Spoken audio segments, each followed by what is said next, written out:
Hello students, good morning. Hindi score with BR channel पर आपका स्वागत है। आज मैं आपके लिए लेकर आई हूँ क्लास 12th की कहानी है पहलवान की ढोलक, जिसका सारांश आज मैं आपके सामने प्रस्तुत करने वाली हूँ, जिसके लेखक हैं फणीश्वर नाथ रेणु।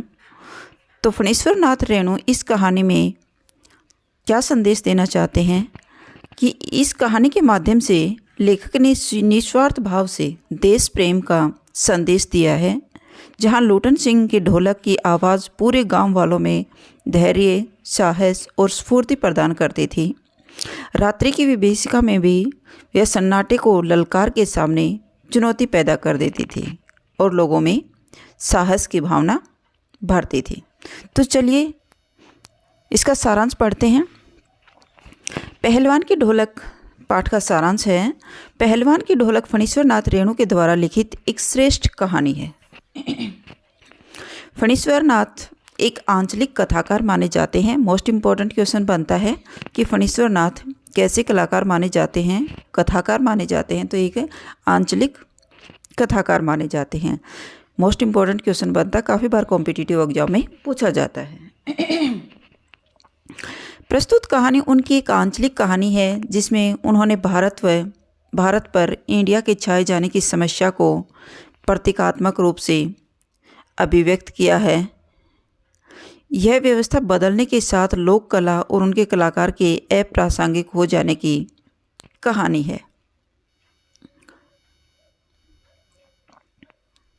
श्यामनगर के समीप का एक गांव है। सर्दी के मौसम में मलेरिया और हैजे से ग्रस्त था। श्यामनगर के समीप एक गांव है जो सर्दी का मौसम था और मलेरिया और हैजा बीमारी फैली हुई थी, महामारी आई हुई थी। चारों ओर सन्नाटे से युक्त बांस फूस की झोपड़ियां खड़ी थी। रात्रि में घना अंधकार छाया हुआ था। चारों ओर करुण सिसकियों को कराहने की आवाज़ें सुन रही थी, क्योंकि महामारी आने के कारण हर घर में व्यक्ति बीमार थे। सियारों और पेचक की भयानक आवाज़ें इस सन्नाटे को बीच बीच में अवश्य थोड़ा सा तोड़ देती थी। तो कभी कभी सियार के रोने की आवाज़ भी आ रही थी। सियार यानी एक जानवर होता है, जिसे गीदड़ बोलते हो। यह भयंकर सन्नाटे में कुत्ते समूह बांधकर रो रहे थे। रात्रि भीषणता और सन्नाटे से युक्त थी, लेकिन लोटन पहलवान की ढोलक इस भीषणता को तोड़ने का प्रयास कर रही थी। इसी पहलवान की ढोलक की आवाज़ इस भीषण सन्नाटे से युक्त मृत गांव में संजीवनी शक्ति भरा करती थी। मृत गांव यानी हर घर में आए दिन कोई न कोई महामारी के कारण मौतें हो रही थी। लोटन सिंह के माता पिता 9 वर्ष की अवस्था में ही उसे छोड़कर चले गए थे। तो लोटन सिंह 9 साल की उम्र में ही अनाथ हो गए थे। उनके बचपन में शादी हो चुकी थी, इसलिए विधवा सास ने ही उनका पालन पोषण किया था। तो वो सास के घर में ही रहने लगे थे। ससुराल में पलते बढ़ते हुए पहलवान बन गया था। एक बार श्यामनगर में एक मेला लगा। मेले के दंगल में लोटन सिंह ने एक प्रसिद्ध पहलवान चांद सिंह को चुनौती दे डाली, जो शेर के बच्चे के नाम से जाना जाता था। तो चांद सिंह एक प्रसिद्ध पहलवान होता था और लोटन सिंह ने उसको चुनौती दे दी, जो शेर के नाम से जाना जाता था। कौन? चांद सिंह। शेर के नाम से कौन जाना जाता था? चांद सिंह पहलवान। श्यामनगर के राजा ने बहुत कहने के बाद ही लोटन सिंह को उस पहलवान के साथ लड़ने की आज्ञा दी, क्योंकि वह एक बहुत प्रसिद्ध पहलवान था और लोटन सिंह एक छोटा सा पहलवान था। लोटन सिंह ने ढोलक की धीना धीना दिक धीना आवाज़ से प्रेरित होकर चांद सिंह पहलवान को बड़ी मेहनत के बाद चित कर दिया।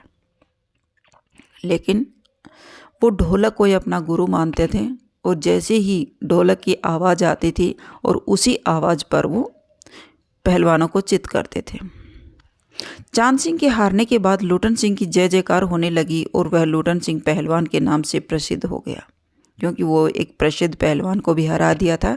तो लोटन सिंह उनसे भी बड़े पहलवान माने जाने लगे थे। राजा ने उनकी वीरता से प्रभावित होकर उसे अपने दरबार में रख लिया। अब लोटन सिंह की कीर्ति दूर दूर तक फैल गई थी। कीर्ति यानी प्रसिद्धि। लोटन सिंह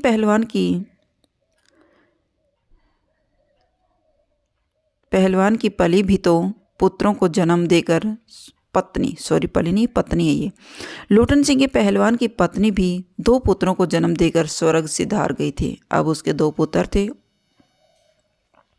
लोटन सिंह अपने दोनों बेटों को भी पहलवान बनाना चाहता था और वो राजा के दरबार में ही रहने लगे, इसलिए वह बचपन से ही उन्हें कसरत आदि करवाने लग गया था। उसने बेटों को दंगल की संस्कृति का पूरा ज्ञान दिया, लेकिन दुर्भाग्य से एक दिन उनके वयोवृद्ध राजा का स्वर्गवास हो गया। उनके जो राजा थे उनकी मृत्यु हो गई। तत्पश्चात विलायत से एक महाराज आए। राजा की गद्दी संभालते ही नए राजा साहब ने अनेक परिवर्तन कर दिए और अब उसका बेटा, जो राजा का बेटा था, वो बाहर विलायत में गया हुआ था। वो फिर वापस पिता की मृत्यु पर वापस आ जाते हैं और पिताजी की गद्दी को संभाल लेते हैं। तो उसके आते ही उसने अपने परिवर्तन जो राजा के नियम थे उन नियमों में परिवर्तन कर दिया। वो अपने हिसाब से राजकाज चलाने लगे। दंगल का स्थान घोड़ों की रेस ने ले लिया, क्योंकि वो तो विलायत से आए थे, तो उन्होंने जो कुश्ती वगैरह खेल होते थे वो सारे बंद कर दिए और उनका स्थान किसने ले लिया? घोड़ों की रेस ने ले लिया। बेचारे लोटन सिंह पहलवान पर कुठाराघात हुआ। वह हतप्रभ रह गए, क्योंकि अब वो बेरोजगार हो गए थे। राजा के इस रवैये को देखकर लोटन सिंह अपने ढोलक कंधे में लटकाकर बच्चों सहित अपने गांव वापस लौट आया। वह गांव के एक किनारे पर झोपड़ी में रहता हुआ नौजवानों और चरवाहों को कुश्ती सिखाने लगा। गांव के किसान व खेतीहर मजदूर भला क्या कुश्ती सीखते।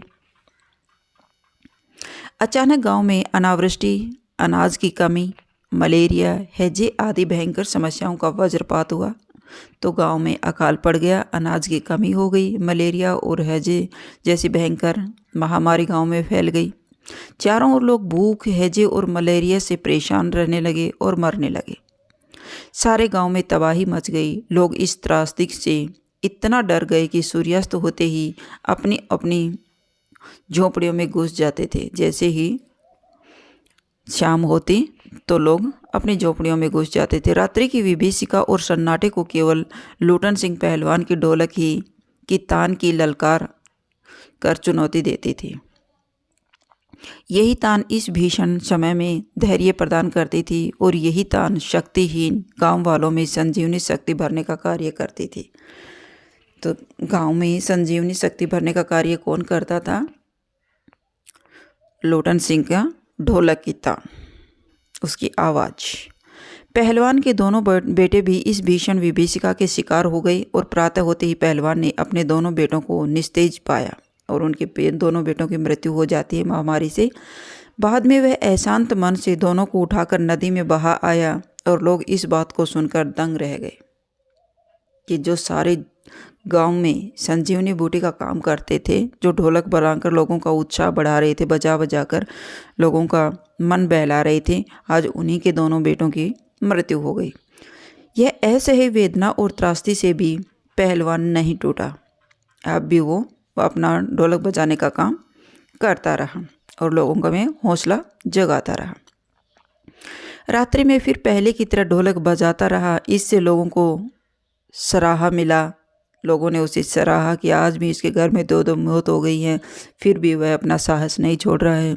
लेकिन 4-5 दिन बीतने के पश्चात जब रात्रि में ढोलक की आवाज़ सुनाई नहीं पड़ी तो प्रातःकाल उसके कुछ शिष्यों ने पहलवान की लाश को सियारों द्वारा खाया हुआ पाया और उस रात जब ढोलक की आवाज़ नहीं सुनी तो सुबह गांव वालों ने जाकर के उसे संभाला तो वह भी मर चुका था और सियार ने, गीदड़ों ने उसकी लाश को भी खा लिया था, उसकी बॉडी को भी खा लिया था। इस प्रकार प्रस्तुत कहानी के अंत में पहलवान भी भूख और महामारी की शक्ल में आई मौत का शिकार बन गया। यह कहानी हमारे समक्ष व्यवस्था की पोल खोलती है कि किस प्रकार लोगों की नियम कानून बदलने से लोग बेरोजगार हो जाते हैं। वो सिर्फ अपने स्वार्थ में ही लगे रहते हैं और जो निस्वार्थ भाव से देश सेवा कर रहे हैं उनकी तरफ कोई भी ध्यान नहीं देता है। साथ ही व्यवस्था के कारण लोक कलाओं के लुप्त होने की ओर भी संकेत करती है कि हमारे सामने ऐसे अनेक प्रश्न पैदा करती है कि ये सब क्यों हो रहा है। जो लोक कलाओं से अपना लोग जीवन यापन कर रहे हैं वो कलाएं भी ख़त्म क्यों कर रहे हैं।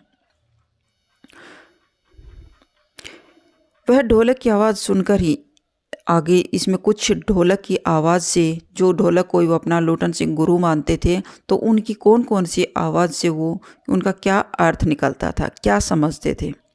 वह ढोलक की आवाज़ सुनकर ही शेर के बच्चे चांद सिंह से लड़ गया और चांद सिंह को हरा दिया। ढोलक की आवाज़ और लोटन सिंह के दाव पेच में तालमेल था। वो जैसे उसकी आवाज़ आती थी तो वो दांव लगाते थे, जो कि निम्न प्रकार थे। तो किस प्रकार की आवाज़ आती थी ढोलक से? चटक चट धा। चटाक चट धा जब आवाज़ आती थी तो लोटन सिंह उसका क्या अर्थ निकालते थे? उठा पटक दे, उठा पटक दे। ढाक दीवा, वा पट्टे, चट गिड़धा, मत डरना।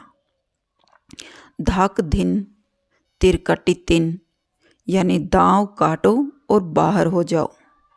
दांव काटो यानी दांव पेच लगाओ और बाहर हो जाओ। धिना धिना धिन दिक धिन, तो आवाज़ को वो समझते थे चित करो चित करो, क्योंकि वो गुरु मानते थे और उसकी आवाज़ से वो ये महसूस करते थे कि अब मुझे कह रहा है कि इस पहलवान को चित कर दो। तो इस प्रकार ढोलक की आवाज़ पहलवान को में उत्साह प्रदान करती थी। तो ये थी कहानी लोटन सिंह पहलवान की, जो अपने उत्साह के साथ, एक छोटा सा बच्चा जो अनाथ हो गया था, 9 साल की उम्र में उनके माता पिता मर जाते हैं, तो उसकी विधवा सास उसे पालती है। फिर उसके जीवन में दुख ही दुख होते हैं। फिर उसकी पत्नी से 2 बच्चे पैदा होते हैं और वो बच्चों को पैदा करते ही उसकी मृत्यु भी हो जाती है। फिर भी लोटन सिंह उदास नहीं होते। उसके बचपन में ही माँ बाप मर जाते हैं, छोटी सी उम्र में उनके पत्नी का भी दाह संस्कार हो जाता है। तो फिर महामारी आती है गांव में, और किस प्रकार उसकी प्रसिद्धि होती है कि वह राजा भी उसे अपने राज दरबार में रख लेता है, उसके साहस और शक्ति को देख करके। और फिर समय बदलता है, राजा की मृत्यु हो जाती है और उनका बेटा शासन संभालता है और वो विलायत से आ जाते हैं, और विलायत के अनुसार ही वो अपने यहाँ के खेल बदल देता है, अपने नियम कानून बदल देता है। और जो पहलवान और जो कुश्ती करते थे उनकी जगह फिर वो घोड़ों की रेस ले लेती है। तो इस प्रकार पहलवान लोटन सिंह भी बेरोजगार हो जाते हैं और वो वापस अपने बच्चों के साथ अपने गांव चले जाते हैं। और उस गांव में महामारी और अनाज की कमी के कारण लोगों में त्राही त्राही मची होती है। फिर भी वो अपने ढोलक से लोगों में उत्साह भरते रहते हैं। लेकिन एक दिन अंत में उनके दोनों बेटों की भी महामारी के कारण मृत्यु हो जाती है। फिर वो फिर भी अपना हौसला नहीं छोड़ते हैं और फिर भी वो लोगों में उत्साह भरने की कोशिश करते हैं। रात भर ढोलक बजाते रहते हैं, लेकिन अंत में महामारी उन्हें भी निगल लेती है और सियार उनकी लाशों को भी खा जाते हैं। किस प्रकार यह एक लोटन सिंह के जीवन में परिवर्तन करती है।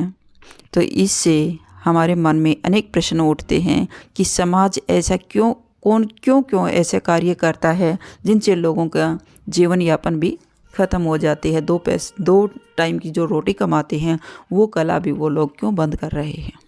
तो ये थी आपकी पहलवान की ढोलक कहानी। अगर आपको मेरी वीडियो अच्छी लगी हो तो प्लीज़ लाइक कीजिए, शेयर कीजिए और सब्सक्राइब करना न भूलें। फिर मिलते हैं नेक्स्ट वीडियो में। Bye bye.